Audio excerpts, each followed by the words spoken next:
Are you taking or considering taking a GLP-1 agonist medication like Ozempic or Wegovy, but have concerns because you heard about an increased risk of suicidality? What makes this confusing is that some people in studies and experts report improved psychiatric outcomes with GLP-1s, and in a way this makes sense given the connection between poor metabolic health and increased prevalence of mental illness. So anything that improves metabolic health, like GLP-1s, should have a beneficial effect on mental health. But GLP-1s also have direct brain effects because they're GLP-1 receptors in the brain, right? So perhaps that's why there's a variable response, but there's still much to learn about the mechanisms. Well, now a new meta-analysis of over 100,000 patients was published in JAMA Psychiatry, and it concludes that there's no increased risk of suicidality from GLP-1s.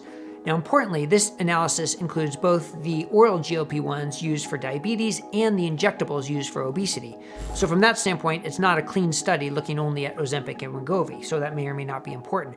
But perhaps the more important caveat is that all of these trials that were included in the meta-analysis excluded anyone with a diagnosis of depression or other serious mental illness or a history of suicidal thoughts. So that's crucial when interpreting this data. So based on this paper, for someone with no prior mental illness, there is little to no concern that these medications will cause new psychiatric symptoms or suicidality, which is obviously good news. But this tells us nothing about those with depression, with a history of suicide attempts, or with other serious mental illnesses. And that's a crucial caveat. So please understand, if you have a history of depression or other psychiatric diagnoses, the latest headlines likely don't apply to you.